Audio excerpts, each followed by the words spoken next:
Hey everyone, it's Eric with firearmtutorials.com, and this is just a quick look and update on what's going on in the reloading shop. I've got some new things that I wanted to share with you guys and just talk briefly about some of the things that have happened in here over the last few months. So let's start with just kind of a brief overview of the bench. I'll go in more detail about this because I really want to cover this. I think that this is helpful for just not even just reloaders, but anybody who uses a workbench in general.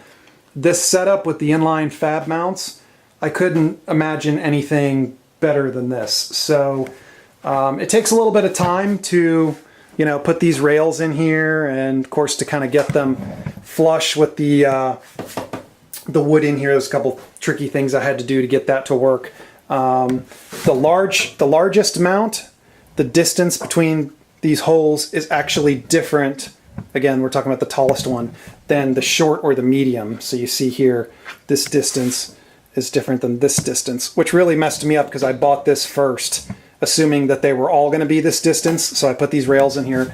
Then I bought the small and the medium, and they came, and I was like, oh, I can't take this up or put another rail in there. So the owner of Inline Fab, I just showed him a quick video of this is what I'm working with kind of thing. And he made me these just like basically adapters. So that's cool. This thing is really neat right here. It's a tool head holder from, I kept this so I could mention it, Kinetic Art Metalworks. So CNC, plasma cutting, I don't know, they probably do all kinds of stuff, but this is really cool. So this was meant to go into the studs, which is helpful because, this thing can get kind of heavy depending on what you've got in it. But obviously you can see it just holds all your tool heads, but let's see if I can get this to go up more. I'll give you a look from up top here, but you see it's got holes for various dies, depending on, some of these go all the way through. And then obviously, you take your tool heads out. But it's very well made, it's very high quality, the powder coating is nice, everything is finished, with a nice radius, there's no sharp edges on it, nothing's loose, everything is really high quality. And, forgot to mention this, it's made in the USA. So, $100. Well worth the investment, I think. What I was using before were those blue, ones from Dillon that you basically have to screw down somewhere. But this gives you the same kind of organization, but it's up and out of the way. So that is a really good product in my opinion. What else are we talking about here? This is a new edition, Vortex Razor HD 5x20x50, the Gen 1, because it's significantly cheaper than the Gen 2. So this showed up in the mail the other day, and my wife asked me why I bought a telescope. So it's really large, as you can see. If I were to put it on this 10.5-inch gun, a 35mm tube is almost as big as the rail here. So kind of gives you an idea, and it's heavy. So it's not going to live on this gun. That's going to be a different video. The spec war here, still have not dealt with the finish issue. I don't know if I didn't mention this. So I got this suppressor, and it had like some oil and stuff on it. So I just started to clean it with like Windex and a paper towel. And then I noticed the paper towel was black, and I was like, wow, how is this thing so dirty? And then I looked at it and realized that the finish was wearing off. I sent a picture of it to a couple people. One guy that I sent it to said, they just don't make Krylon like they used to. So I forgot what that is, gun code or some type of finish that obviously isn't supposed to do that. So at some point I should send that back and have them refinish it. Guns here, UMP 45, MP5, no big deal. I don't think I've covered this gun yet. I've had this for a while. 16-inch Noveske. It's almost all Noveske parts, pretty much, the upper lower rail.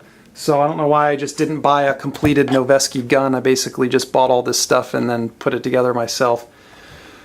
Geisley trigger, and the Trujicon MRO. So it's a good shooter. I haven't shot it a whole lot. Oh, I've got these, I call them CAC Knights Armament Company flip-up sights. I don't use those a whole lot since I have the red dot, but the old Franken gun, the 5.56 Noveski Knights Old Tour.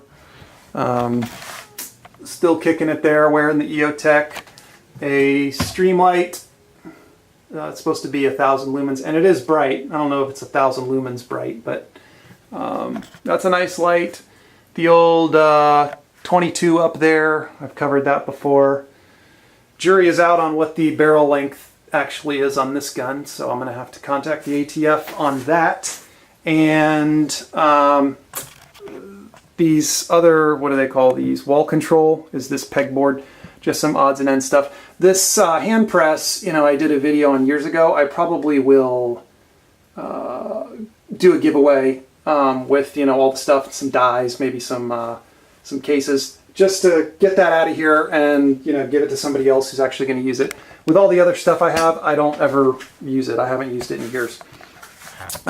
This one, you know, I've got a lot of cool stuff on here, wrenches, and, you know, it's just an easy way to organize stuff, so that works well. Oh, the old 650. So when I was unpacking some stuff, I found the original receipt, $566.95, and they are selling today for $589.95. So kind of surprised because I was expecting a bigger increase there, but nonetheless, still good stuff. The only, I guess, downside, if you would call it that, with the Dillon stuff is that it's never really on sale. Like, I've never seen Dillon run any type of Black Friday sale, promotion, you know, clearance, nothing like that.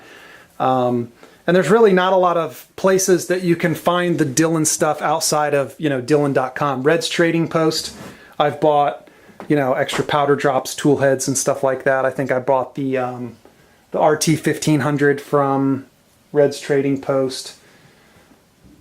So again, you know, Dillon's good stuff. I wouldn't choose another progressive press if, you know, I had to do it all over again. I'm going to do some videos on precision stuff. I haven't really covered any of that. A lot of these guns that I have the match barrels and good triggers, so they're certainly capable of really good accuracy, both of these guns here. It's just a matter of if I'm good enough to, as a shooter, to yield the results of, you know, their construction. But nonetheless, you see I've got some Black Hills stuff over there. Factory and remanufactured.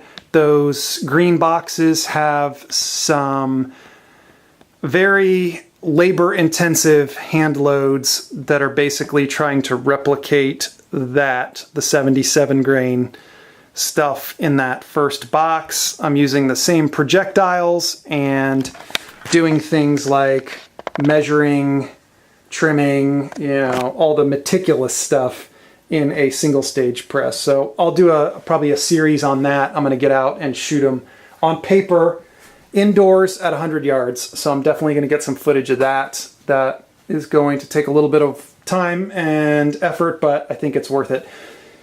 So I'm going to wrap it up there. If you guys have any questions or comments, let me know. Like I said, I'm going to do a detailed video on this bench, probably this back. I don't even remember what this thing is called, but it's like a rail that goes along the back so you can hang stuff on.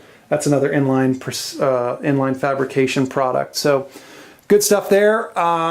Again, questions, comments, let me know, and thanks for watching.